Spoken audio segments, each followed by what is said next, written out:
have a penis and I'm a woman. I have a chest hair, I have a facial hair, and also I'm a woman. You can't judge a woman based on only vagina or breast. أعوذ بالله من الشيطان الرجيم بسم الله الرحمن الرحيم نحمده ونصلي على رسوله الكريم أما بعد সুপ্রিয় দর্শক আজকে একটা গুরুত্বপূর্ণ বিষয় নিয়ে আলোচনা করব সেটা হচ্ছে বাংলাদেশের মহামারী আকারে ছড়িয়ে পড়া একটা সামাজিক ব্যাধি এবং এই সামাজিক ব্যাধিটা মূলত ছড়িয়ে দিচ্ছে কিছু স্বার্থান্বেষী মহল বিশেষ করে প্রাইভেট ইউনিভার্সিটিগুলো আপনারা হয়তো দেখে থাকবেন রিসেন্টলি কিছু ক্যারিয়ার ফেয়ারের আয়োজন করেছে নর্থ সাউথ ইউনিভার্সিটি এবং সেখানে তারা ট্রান্সজেন্ডার এবং সমকামীদেরকে প্রমোট করতেছে এটা নিয়ে ব্যাপক আলোচনা সমালোচনা চলছে বিশেষ করে সোশ্যাল মিডিয়াতে তো এই সমস্ত বিষয় নিয়ে বিস্তারিত আলোচনা করার চেষ্টা করব what modern sciences and what Islam says about it so let's start আমাদেরকে জানা দরকার আসলে এলজিবিটি কি the first letter of LGBTQ is L and L is lesbian like and the definition says a noun and adjective for women who are attracted to other women. Okay, so তার মানে দাঁড়াচ্ছে যে কোন একটা মহিলা যদি অন্য কোনো মহিলার প্রতি আকৃষ্ট হয় সে হচ্ছে লেসবিয়ান সেটা আকৃষ্টটা কি ইমোশনাল এবং ফিজিক্যাল ওয়ার্ড লেটার হচ্ছে গে G means gay GAY and this is also an adjective and noun most often used to describe men who are attracted to other men তার মানে হচ্ছে যে সমস্ত পুরুষ মানুষ অন্য পুরুষ মানুষের প্রতি আকৃষ্ট তাদেরকে গে বলা হচ্ছে the third letter is B and B represents bisexual so the definition is someone who is attracted to more than one gender মানে হচ্ছে এই গ্রুপটা পুরুষ হলে শুধু পুরুষের প্রতি আকৃষ্ট না বা নারীর প্রতি আকৃষ্ট না বরং এটা দুইটা শ্রেণীর প্রতি আকৃষ্ট হতে পারে এবং এটা ফিজিক্যাল এবং emotional attraction The fourth one is T so transgender T represents transgender so a transgender is like very complex এটা এক্সপ্লেন করা একটু ডিফিকাল্ট বাট মোদ্দা কথা হচ্ছে তারা যখন let me read the definition unlike non-binary people transgender people may identify as male or female what the two groups share in the innate sense that their gender identity does not match the sex they were assigned at birth মানে তারা হচ্ছে যে তারা যখন জন্মগ্রহণ করছিল একটা gender নিয়ে হয়তো মেল অথবা ফিমেল মানে বয় অথবা গার্ল তারা সেটাকে রিপ্রেজেন্ট করে না মানে বয় ছিল তার জন্মের সময় বার্থ সার্টিফিকেটে বয় ছিল সে এখন চিন্তা করতেছে সে আসলে বয় না সে এখন গার্ল সে ছেলে না এখন মেয়ে অথবা জন্মের সময় সে মেয়ে ছিল এখন সে চিন্তা করতেছে না সে তো মেয়ে না সে ছেলে তো এটা মনে করাটাই তাকে ট্রান্সজেন্ডার হিসাবে উপস্থাপিত করতে হবে রিসেন্টলি আবার কিছু মেডিকেল ট্রান্সপ্লান্ট বা জেন্ডার চেঞ্জ করার কিছু অ্যাক্টিভিটিসও দেখা যাচ্ছে যেমন ছেলে মেয়েকে কনভার্ট করতেছে মেয়ে ছেলেকে কনভার্ট করতেছে the last one is Q is also a vague term obscure like Q means query or questionable like they don't know what they are so এই গ্রুপটা মনে করে তারা আসলে কি তারা নিজেরাই জানে না সংশয়বাদী টাইপের আর কি যাই হোক এগুলো একটু সংক্ষেপে আলোচনা করলাম এখন ইসলামিক পয়েন্ট অফ ভিউ থেকে আমরা আলোচনা করার চেষ্টা করব এবং হোয়াট মডার্ন সায়েন্সেস এবং মডার্ন সায়েন্স নিয়েও কিছু আলোচনা করবো ইনশাআল্লাহ কোরআন পাকে আল্লাহ তাআলা হোমোসেক্সুয়ালিটি এবং অ্যাডাল্টি কে একই ক্যাটাগরিতে অথবা অ্যাডাল্টি থেকে হোমোসেক্সুয়ালিটিকে বেশি জঘন্য বলেই আখ্যায়িত করা হয়েছে আল্লাহ তাআলা বলেন ওয়ালা তাকরাবুজ জিনা ইন্নাহু কানা ফাহিশাতান ওয়া সাআ সাবিলা। সূরা আল ইসরার 17 নম্বর সূরা, আয়াত নম্বর 32। ওয়ালা তাকরাবুজ জিনা, তোমরা জিনার কাছেও যেও না। ইন্নাহু, নিশ্চয়ই, কানা ফাহিশাতান, এটা হচ্ছে নিকৃষ্ট জঘন্যতম কাজ, ওয়াসাআ সাবিলা, এবং নিকৃষ্টতম পথ। সো এটা তো আল্লাহ তাআলার বাণী, আল্লাহ তাআলা বলছে এটা হচ্ছে নিকৃষ্টতম কাজ। কিন্তু মডার্ন সায়েন্স কি ডিফারেন্ট কিছু বলতেছে? মডার্ন সায়েন্স কি বলে? এটার উৎপত্তি মূলত আজ থেকে প্রায় 4000 বছর আগে। কিন্তু আম এই গ্রুপটা আসলে এদের অ্যাক্টিভিটি সেই স্মরণাতীত কাল থেকেই ছিল। But recently like after 1970 or something, so তাদের একটা বিশাল ধরনের একটা প্রোপাগান্ডা ওয়ার্ল্ড ওয়াইড একটা মতবাদ ছড়ানোর জন্য বা এটাকে ওয়েল অ্যাকসেপ্টেন্স করার জন্য ওয়ার্ল্ড ওয়াইড তারা কাজ করে যাচ্ছে। কিন্তু আশ্চর্যের বিষয় হচ্ছে বিজ্ঞান তাদের সম্পর্কে কি বলে? বিজ্ঞান বিভিন্ন তর্ক যুক্তি এবং যারা এগুলোকে প্রমোট করে আর্থিকভাবে বিভিন্ন রিসার্চার এবং বিভিন্ন অর্গানাইজেশনকে দিয়ে এগুলো প্রমোট করার জন্য তারা একটা সায়েন্টিফিক ব্যাখ্যা দেওয়ার চেষ্টা করেছিল। কিন্তু আসলে সত্য কখনো লুকায়িত থাকে না। এ যাবৎকালের ভিতরে সবচাইতে মাস পপুলেশন নিয়ে একটা স্টাডি হয়েছে 2019 সালে, এবং এই রিসার্চটা করছে actually led by Queensland University, অস্ট্রেলিয়ার কুইন্সল্যান্ড ইউনিভার্সিটি, এবং সাথে জড়িত আছে ইউরোপের কয়েকটা দেশ, ইউনাইটেড কিংডম, সুইডেন ইত্যাদি ইত্যাদি। সো এই আর্টিকেলটা আপনারা যদি একটু পড়েন তাহলে বুঝতে পারবেন আসলে এটা কি আসলে জেনেটিক্যাল কিনা। তারা এটা বোঝানোর চেষ্টা করতেছিল এবং এখনো করে যাচ্ছে যে এটা হচ্ছে একটা জেনেটিক্যাল বিষয়।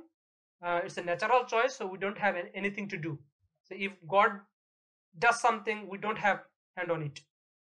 So তো এই রিসার্চটা টাইটেলটা হচ্ছে লার্জ স্কেল জন্মগ্রহণ করে অথবা মেয়ে হিসেবে জন্মগ্রহণ করে, অথবা আরেকটা হচ্ছে হিজরা। আমি এই হিজরা সম্পর্কে কিছু কথা বলবো।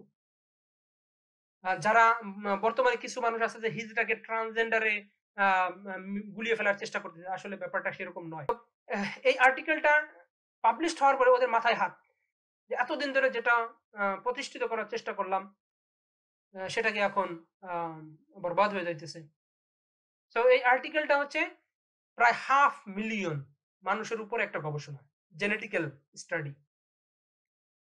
সো এখানে এই স্টাডিতে দেখানো হয়েছে এটা মূলত জেনেটিক্যাল কোনো বিষয় না, এটা হচ্ছে মানুষের চয়েস।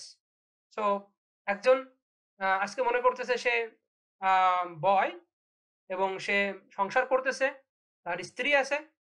কিছুদিন পরে সে মনে করলো যে না, আমি বয় না, আমি আসলে আমি বয়, বাট আমার অ্যাট্রাকশন আসলে স্ত্রীর প্রতি, মহিলার প্রতি নাই, আমার নারীর প্রতি না, আমার অ্যাট্রাকশন আসলে বয়ের প্রতি, ছেলের প্রতি।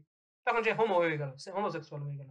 এরকম হাজারো, মানে যারাই হোমোসেক্সুয়াল তাদেরকে আপনি একজন মানুষকে হয়তো খুঁজে পাবেন না যে কোনো পুরুষ কোনো স্ত্রীর সঙ্গ ব্যতিরেকে সে এমনিতেই পুরুষের সঙ্গ গ্রহণ করেছে, অথবা একজন নারীকে পাবেন না যে কোনো পুরুষের সঙ্গ ছাড়া একজন নারীর প্রতি আকৃষ্ট হয়ে বাই ডিফল্ট সে তার একটা মেয়েকে সে সঙ্গিনী হিসাবে গ্রহণ করেছে। It's very unlikely, it can happen but very unlikely, I repeat. যাই হোক, এখন এই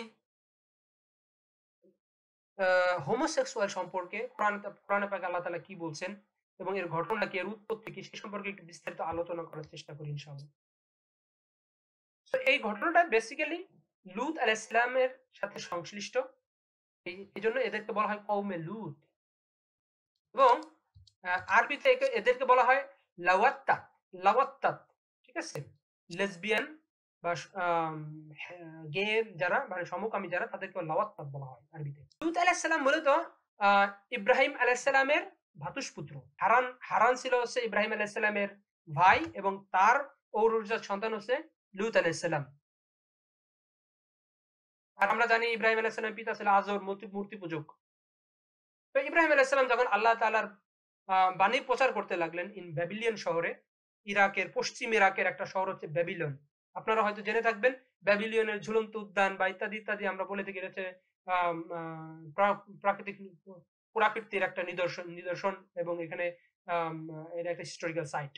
যাই হোক, তো এই শহরে ইব্রাহিম আলাইহিস সালামকে আল্লাহ তাআলা প্রেরণ করেন এবং ইব্রাহিম আলাইহিস সালাম যখন মানুষের ভেতরে এই মূর্তি পূজার বিরোধিতা করতে লাগলো, তখন তারা তাদের সর্দার বা তাদের যে রাজা ছিল তখনকার নমরুদ তাকে আগুনে নিক্ষেপ করলো।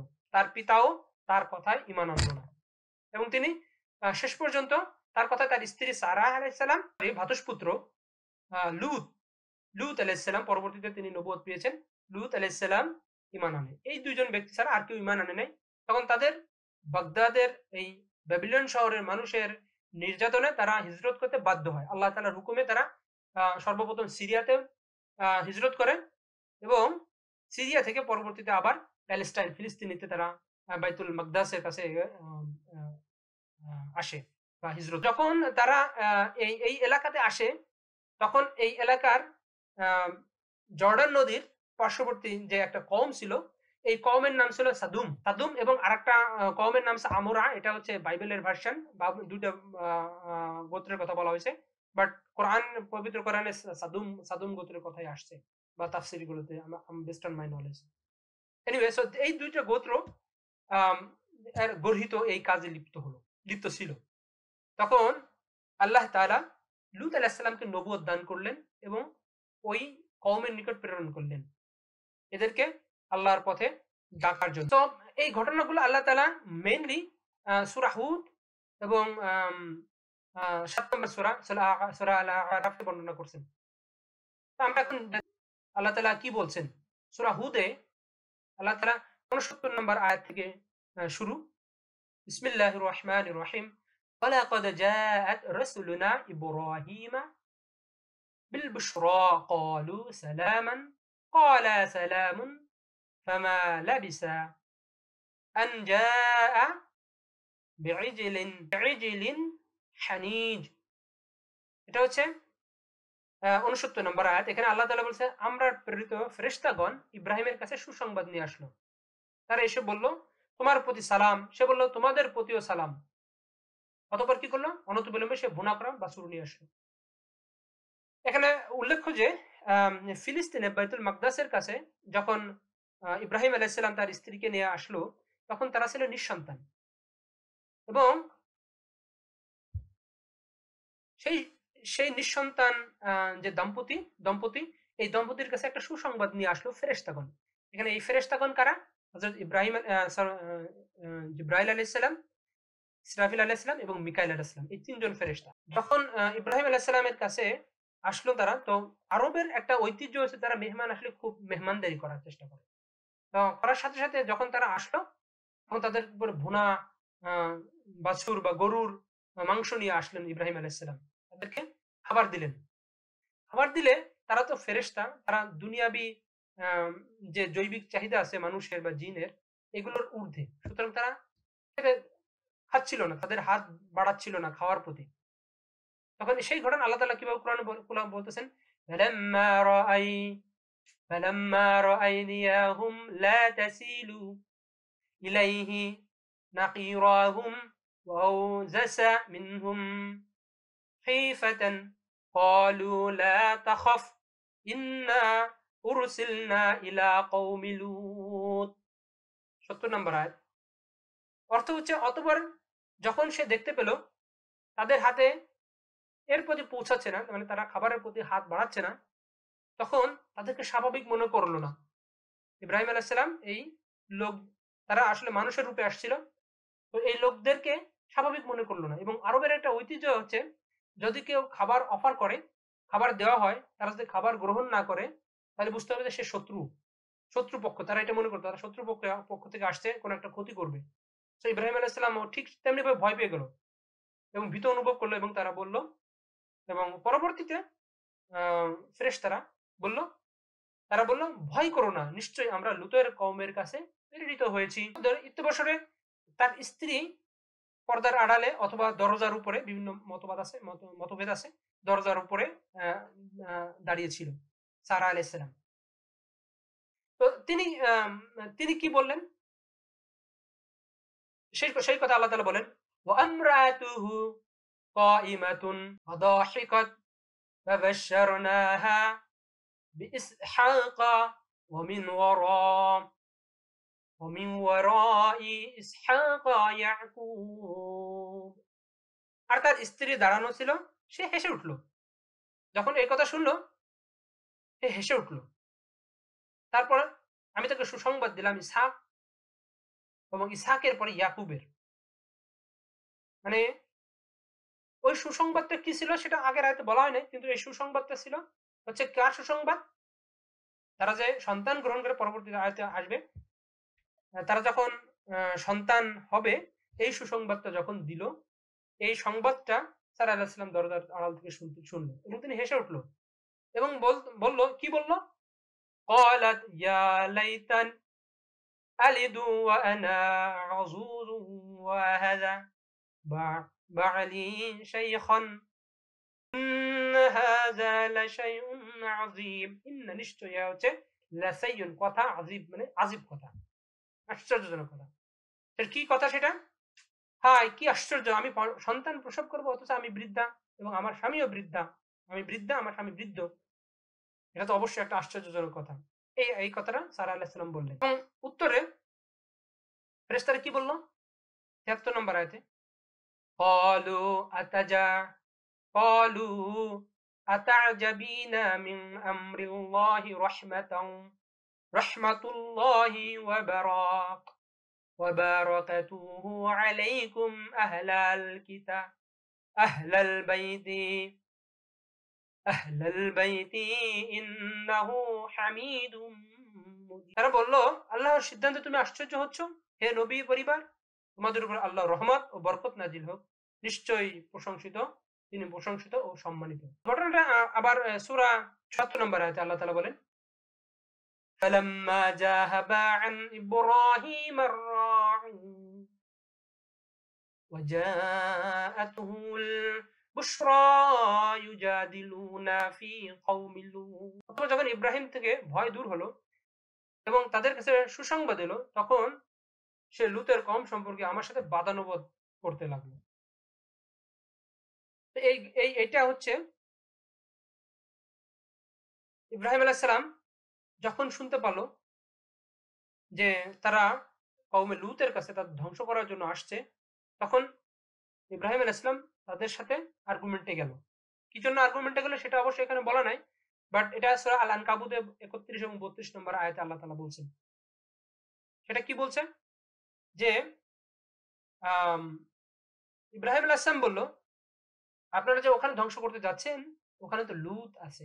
লূত আলাইহিস সালামের কথা বলল এবং তার পরিবার আছে। তখন তারা কি বলল? ফেরেশতারা বলল, আপনি এটা নিয়ে চিন্তিত হবেন না, আমরা তাকে এবং তার পরিবারকে সেভ করব, তাদেরকে আমরা ওখান থেকে বের করে আনবো। তো এক পর্যায়ে আল্লাহ তাআলা ৭৬ নম্বর আয়াতে বর্ণনা করতেছেন, ইব্রাহিম আলাইহিস সালামকে বলতেছেন, ইয়া ইব্রাহিম আ'রিদ আন হাযা ইন্নাহু ক্বাদ জাআ আমরু রাব্বিকা ওয়া ইন্নাহুম আতীহিম আযাবুন গায়রু মামদুদ। হে ইব্রাহিম, তুমি এ থেকে বিরত হও, নিশ্চয় তোমার রবের সিদ্ধান্ত এসে গেছে এবং নিশ্চয় তাদের উপর আসবে আযাব, যা প্রতিহত হবার নয়। এরপরে কি করলো? ফেরেশতারা সেখান থেকে কওমে লূতের কাছে চলে আসলো এবং লূত আলাইহিস সালামের কাছে চলে আসলো। তাফসীরে আসছে লূত আলাইহিস সালাম তখন কৃষি কাজ করতেছিল মাঠের ভিতরে, তখন তারা লূত আলাইহিস সালামের কাছে আগমন করে। কোরআনে পাকে আল্লাহ তাআলা বলতেছে, ওয়ালাম্মা জাআত রাসূলুনা লূতান সিআন হিম وضاق بهم زرعا وقال هذا يوم عصيب। আর যখন লূতের কাছে আমার ফেরেশতা আসলো, তখন তাদের আগমনের কারণে তার অস্বস্তি বোধ হলো। কারণ লূত আলাইহিস সালাম তাদেরকে দেখে, তারা পুরুষের বেশে আসছিল, সৌন্দর্যময় সুসজ্জিত অবস্থায় তারা আসছিল এবং তারা অস্বস্তি বোধ হলো এবং তার অন্তরে খুব সংকুচিত হয়ে গেল।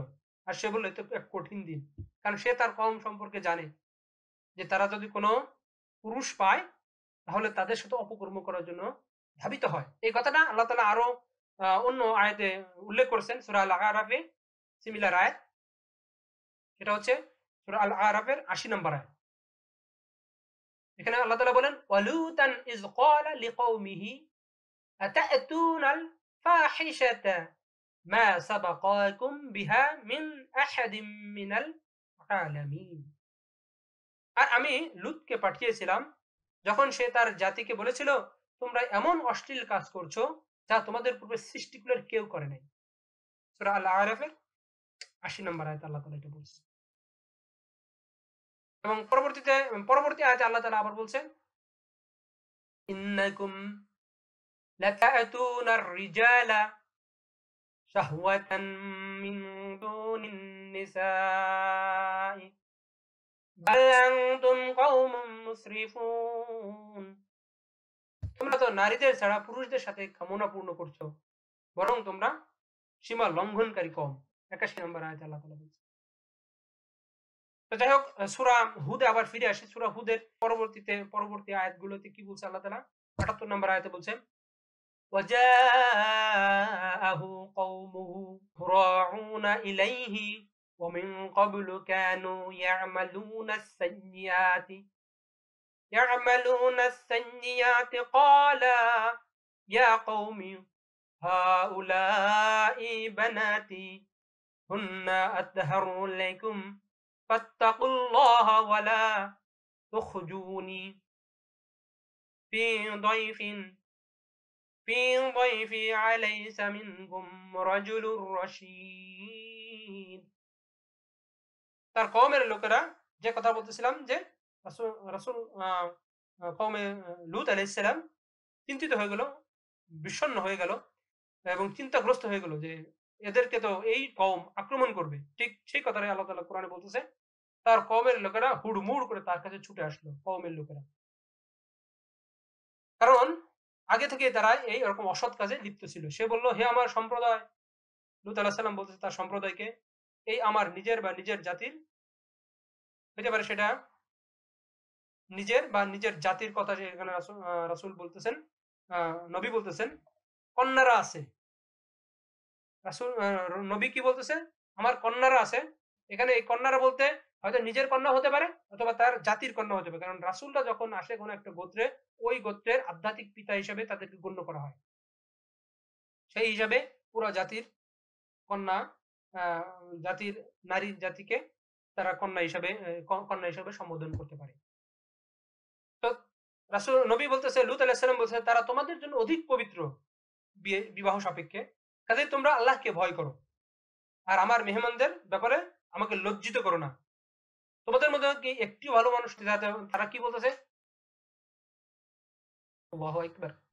এই গোমরা জাতি তারপর বলতেছে লূত আলাইহিস সালামকে ক্বালু লাকাদ আলিমতা মা লানা ফি বানাতিকা মিন হক ওয়া ইন্নাকা লাতা'লামু মা নুরিদ। তারা কি বলল? তুমি অবশ্যই জানো তোমার মেয়েদের ব্যাপারে আমাদের কোনো প্রয়োজন নেই। এই কওম বলতেছে তোমার মেয়েদের ব্যাপারে আমাদের কোনো প্রয়োজন নেই। আমরা কি চাই তাও তুমি নিশ্চয়ই ভালো করে জানো। মানে পুরুষ, হ্যাঁ, ওই মেহমান। এবং যখন বাদানুবাদ চলতেছিল লূত আলাইহিস সালামের সাথে, তারা এক পর্যায়ে কি বলল? এটা আল্লাহ তাআলা সূরা আল আরাফে we have to go back, সূরা আল আরাফে ৮২ নম্বর আয়াতে বলতেছেন ওয়া মা কানা জাওয়াবা কওমিহি ইল্লা আন ক্বালু আখরিজুহুম মিন ক্বরিয়াতিকুম ইন্নাহুম উনাসুন ইয়াতাতাহহারুন।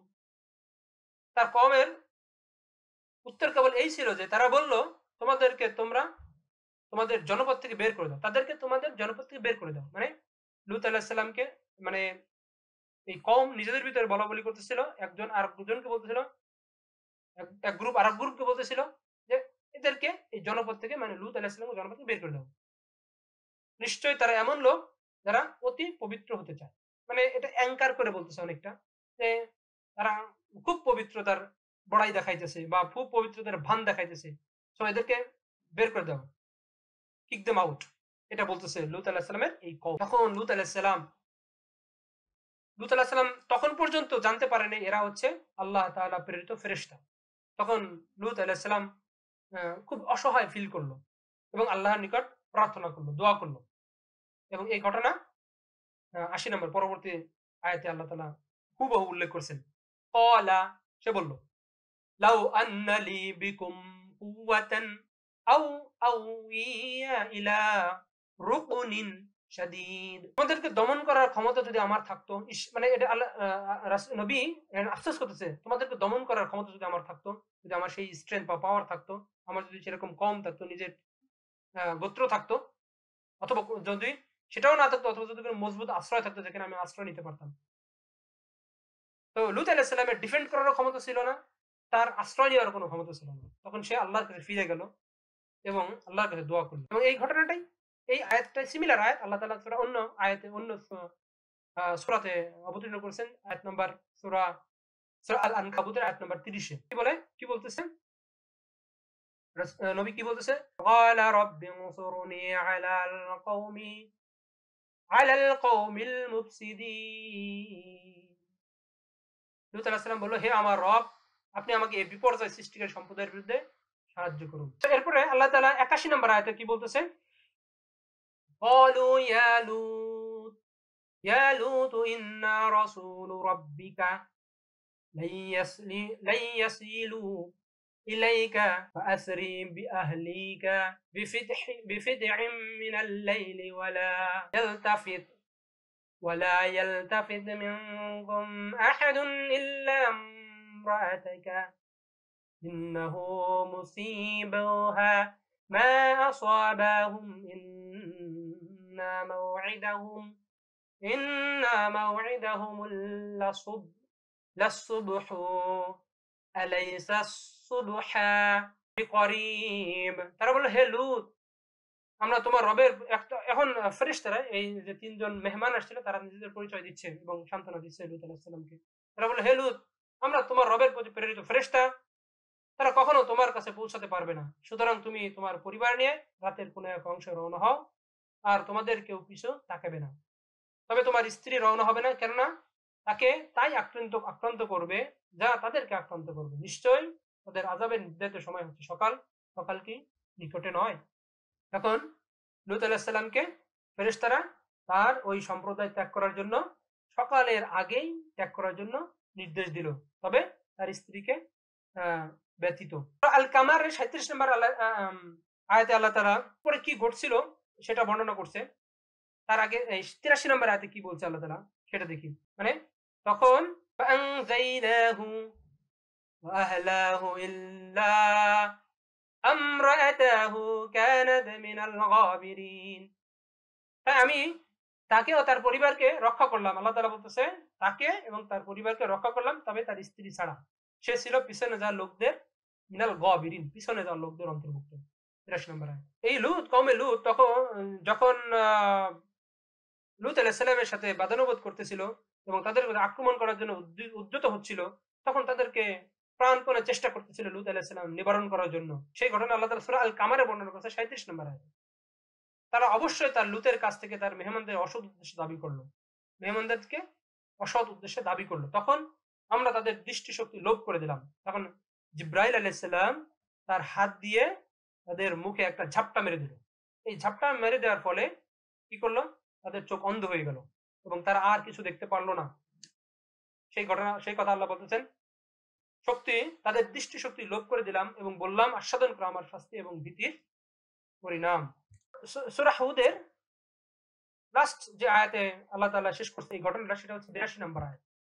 এখানে আল্লাহ তাআলা বলেন, ফালাম্মা জাআ আমরুনা জাআলনা আলিহা সাফিলাহা আও আমতারনা আলাইহা হিজারাতাম মিন সিজ্জিলিন মানদুদ। অতঃপর যখন আমার আদেশ এসে গেল, তখন আমি জনপদের উপরকে নিচে উল্টে দিলাম, মানে আপসাইড ডাউন যেটাকে বলে। নিচ দিয়ে জিব্রাইল আলাইহিস সালাম হাত দিয়ে তাদের জনপদকে নিচ দিয়ে উপরে উঠালে এবং এটাকে উপর করে আসমান থেকে নিক্ষেপ করলো এবং কি করলো? পোড়ামাটির পাথর বর্ষণ করলাম। এই পোড়ামাটির পাথরে রিসেন্ট গবেষণায়, বৈজ্ঞানিক গবেষণায় দেখা গেছে এটা হচ্ছে সালফার বা গন্ধক যেটাকে আমরা বলি। এই গন্ধকটা এটা হচ্ছে আশ্চর্যজনক একটা সালফার, যেটা প্রকৃতিতে আমরা যে সালফার গুলো, আমি একজন কেমিস্ট বা কেমিক্যাল ইঞ্জিনিয়ার হিসেবে দেখি, বলতে পারি যে সালফার গুলো আছে এটার পিওরিটি 100% সম্ভব না, হাইয়েস্ট 99% পর্যন্ত যেতে পারে। এবং একটার সাথে আরেকটা আমরা যে মিনারেলস থেকে এটা উত্তোলন করি, একটা একটা একটা সাথে আরেকটার কম্পোজিশন বা যে আনুপাতিক হার থাকে, কম্পোজিশনটা থাকে, এটা ম্যাচ করে না। আমি যদি দুইটা পাথর নেই এবং গন্ধকের পাথর বা সালফারের পাথর বিভিন্ন জায়গা থেকে, একটা সাথে আরেকটা কখনো ম্যাচ করে না। কিন্তু এই যে যে পাথরগুলো, এই সালফারের পাথরগুলো আল্লাহ তাআলা আসমান থেকে বর্ষণ করলেন, এর কম্পোজিশন এক্স্যাক্টলি সেম, এটা গবেষণায় দেখা গেছে। এগুলো স্টিল সেখানে আছে। আল আরাফে আল্লাহ তাআলা 84 নম্বর আয়াতে এই যে বৃষ্টির কথা বলা হয়েছে, বলতেছে, এবং এটা হচ্ছে পাথরের বৃষ্টি। গো ব্যাক আল আরাফ, মানে 7 নম্বর সূরা 84 নম্বর আয়াতেও এই সিমিলার আয়াত বা এই একই ধরনের আয়াত আল্লাহ তাআলা বর্ণনা করছেন। সেটা কি? ওয়ান্তারনা আলাইহিম মাতারান ফানজুর কাইফা কানা আকিবাতুল মুজরিমিন।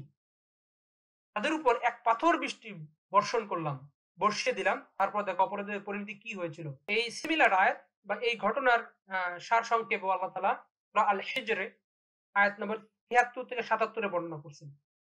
সেটা কি? ফাআখাযাতুহুমুস সাইহাতু মুসরিফিনা ফাজআলনা আলাইহা সাফিলাহা ওয়া আমতারনা আলাইহিম হিজারাতুম মিন সিজ্জিল ইন্না ফি যালিকা লাআয়াতিল লিল মুতাওয়াসসিমিন ওয়া ইন্নাহা লাবিসাবিলি মুস্তাকিম ইন্না ফি যালিকা লাআয়াতুল লিল মুমিনিন। অতঃপর তাদেরকে সূর্যোদয়ের সময় এক বিরাট আওয়াজ পাকড়াও করলো, যেটা আল্লাহ তাআলা বর্ণনা করছে অলরেডি সূরা হুদে। এরপরে আমরা জনপদটিকে উল্টিয়ে উপর নিচ করে দিলাম এবং তাদের উপর পোড়ামাটির পাথর বর্ষণ করলাম। অবশ্যই এতে নিদর্শন রয়েছে পর্যবেক্ষণ শক্তি সম্পন্ন ব্যক্তিদের জন্য, এটা নিশ্চয় মুমিনদের জন্য একটা নিদর্শন। সূরা আল হিজরাতের ৭৩ থেকে ৭৭ নম্বর। এই এলজিবিটি সম্প্রদায় বা সমকামী সম্প্রদায়ের কনসিকুয়েন্স কি, ইসলামিক পার্সপেক্টিভে হোক অথবা দুনিয়ার পার্সপেক্টিভে হোক, সেই আলোচনায় যাবার আগে এই পর্বে কিছু সামারাইজ করার চেষ্টা করি। সেটা হচ্ছে এই সম্প্রদায়টা লূত আলাইহিস সালামের জামানায় উৎপত্তি হয়, আজ থেকে ৪,০০০ বছর আগে। এবং লূত আলাইহিস সালাম ছিলেন ইব্রাহিম আলাইহিস সালামের ভ্রাতুষ্পুত্র। তারা ইব্রাহিম আলাইহিস সালাম যখন ইরাকের বাবেল শহরে দাওয়াত দিচ্ছিল এবং তাদের আইডলশিপ বা মূর্তি পূজাকে মেনে নিতে পারছিল না, তখন নমরুদ ইব্রাহিম আলাইহিস সালামকে আগুনে নিক্ষেপ করে এবং অনেক অত্যাচার নির্যাতন সহ্য করার পরে আল্লাহ তাআলার হুকুমে ইব্রাহিম আলাইহিস সালাম তার প্রতি ঈমান আনা দুই ব্যক্তি, একজন হচ্ছে তার স্ত্রী সারা আলাইহিস সালাম এবং তার ভ্রাতুষ্পুত্র লূত আলাইহিস সালামকে নিয়ে ইরাকের বাবেল শহর থেকে প্রথমে সিরিয়াতে, পরবর্তীতে সিরিয়া থেকে ফিলিস্তিনে হিজরত করেন। এবং এখানে হিজরত করার পরে আল্লাহ তাআলা লূত আলাইহিস সালামকে নবুয়ত দান করেন এবং নবুয়ত দান করে ফিলিস্তিনের পার্শ্ববর্তী জর্ডান নদীর অববাহিকায় দুম গোত্র এবং আমুরা, এই দুইটা গোত্র ছিল, এই দুইটা শহর ছিল, বেসিক্যালি এই দুটা শহর। এবং এই শহর দুটার খুবই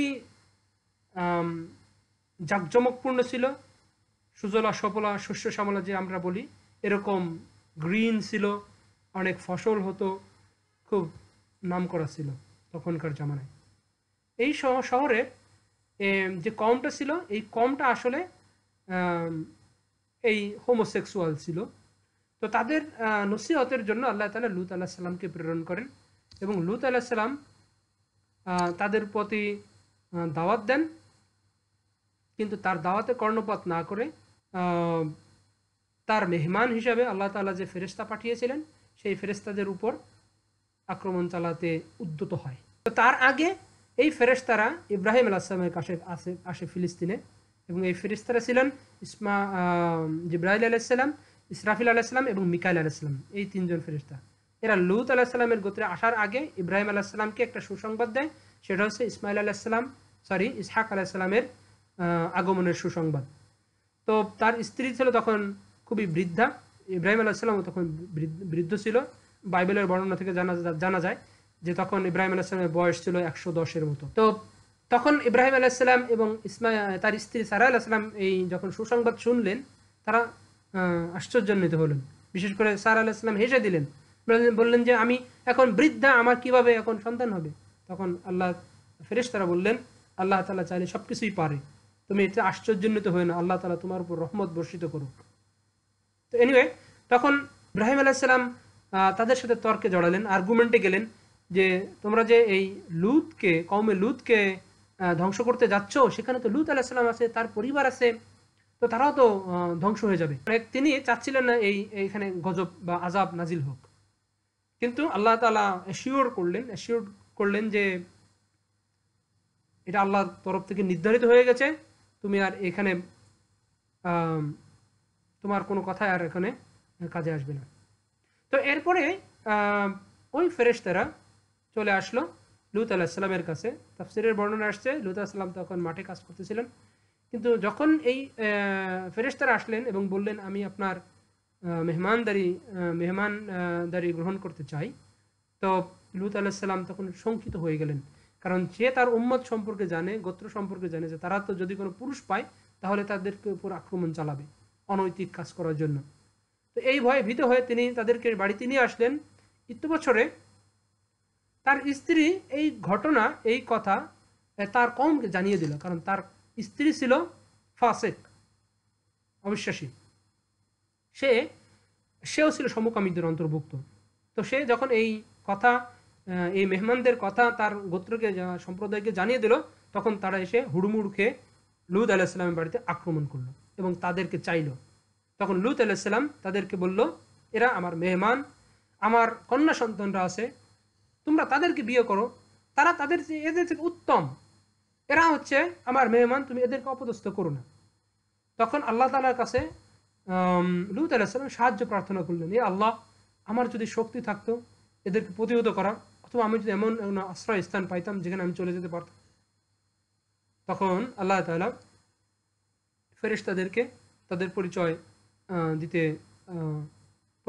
দিলেন। ফেরেশতারা তাদের বললেন, হে লূত, আপনি চিন্তিত হবেন না। লূত আলাইহিস সালামকে বলছেন, আপনি চিন্তিত হবেন না, আমরা আল্লাহর থেকে প্রেরিত ফেরেশতা। তখন সে দেশে ফেরেশতারা লূত আলাইহিস সালামকে বললেন, আপনি এখন এই সকাল হওয়ার আগেই এই স্থান ত্যাগ করবেন, কিন্তু আপনার স্ত্রীকে সঙ্গে নিতে পারবেন না। তো বিভিন্ন বর্ণনায় আসছে যে তার স্ত্রীও সাথে গেছিল, এবং ফেরেশতারা এই কথা বলার সাথে সাথে এটাও বলে দিলেন যে আপনার পিছন ফিরে তাকাতে পারবেন না। তো কিছু বর্ণনা আসছে যে লূত আলাইহিস সালামের স্ত্রীও তাদের সাথে গেছিল, কিন্তু কিছু দূর যাওয়ার পরে সে তার কওমের উপর যখন আযাব অবতীর্ণ হলো, তখন সে হায় আমার সম্প্রদায়, আমার কওমের কি হলো, এটা বলে চিৎকার করে পিছনের দিকে ফিরে তাকাইছিল, যার ফলে আল্লাহ তাআলা তার উপরে পাথর নিক্ষেপ করে তাকে আযাবে গ্রেপ্তার করলো। তো যাই হোক, তো জিবরাইল আলাইহিস সালাম এরপরে ওই যে সমস্ত ব্যক্তি তাদের উপর আক্রমণ করছে তাদের মুখের উপরে ঝাপটা দিয়ে তাদের চোখ অন্ধ হয়ে গেল সাথে সাথে। তারপর সকালবেলা হওয়ার আগেই লূত আলাইহিস সালাম তার কন্যাদের নিয়ে ওই স্থান ত্যাগ করলেন, ফিলিস্তিনের দিকে রওনা হলেন। এর ভিতরে আল্লাহ তাআলা গজব নাজিল করলেন। জিবরাইল আলাইহিস সালাম নিচ থেকে মাটি উঠিয়ে উপরে উঠে উল্টাই দিল এবং সাথে সাথে বৃষ্টি বর্ষণ করলো। কিসের বৃষ্টি? পাথরের বৃষ্টি। এবং এটা পাথরের বৃষ্টি হচ্ছে, এখন আধুনিক গবেষণায় দেখা যাচ্ছে যে এই যে পাথরগুলো যেটা এখনো অবশিষ্ট আছে, এটা হচ্ছে গন্ধক বা সালফার, এবং এটা আমরা জানি এটা হচ্ছে বোমা বা এক্সপ্লোসিভ জাতীয় অফকোর্স এক্সপ্লোসিভ পদার্থ, বাট বোমা তৈরির কাজে ব্যবহার করা হয়। এনিওয়ে, তো এরপরে আল্লাহ তাআলা তাদেরকে সমূলে ধ্বংস করে দিলেন।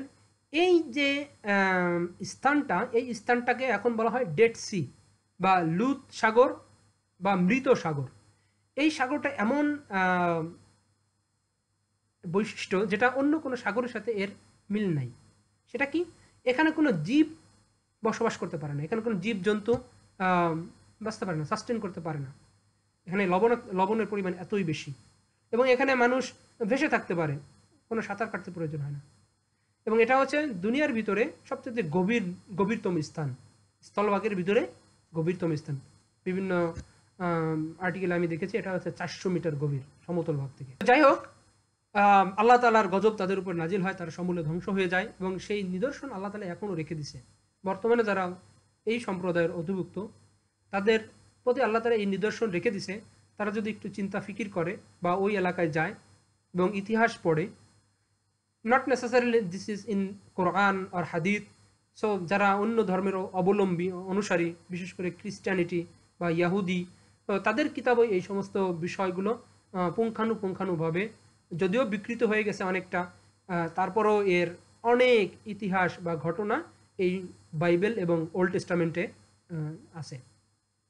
যদিও এই বিকৃত ঘটনা পড়লে I don't recommend everyone to read, because এখানে অনেক পর্নোগ্রাফিক থিংস আছে, লাইক লুত আলাইহিস সালাম সম্পর্কে অনেক বাজে কথা আছে, যে সমস্ত কথা আসলে বলার মতো না।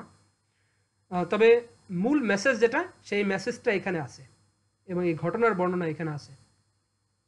তো যাই হোক, পরবর্তী আলোচনায় এর ক্ষতিকর প্রভাব বা এর কনসিকুয়েন্সটা কি, ইসলামিক শরিয়ত কি বলে, এবং দুনিয়াবি যে ইটা আছে, দুনিয়াবি শাস্তি তো আসলে ইমপ্লিমেন্ট করার মতো পরিস্থিতিতে সব দেশ নাই, কিছু কিছু দেশে আছে। তো সেটা পরবর্তী আলোচনায় একসময় আলোচনা করার চেষ্টা করব। তো শারীরিক কি সমস্যা হতে পারে সেগুলো নিয়ে একটু আলোচনা করার চেষ্টা করব পরবর্তী আলোচনা। ওমা তৌফিক ইল্লা বিল্লাহ। সাল্লাল্লাহু তাআলা আলা খায়রি খালকি মুহাম্মাদ ওয়া আলিহি ওয়া আসহাবিহি আজমাইন। আমিন বিরহমাতিকা ইয়া আরহামার রাহিমিন। আসসালামু আলাইকুম ওয়া রাহমাতুল্লাহ।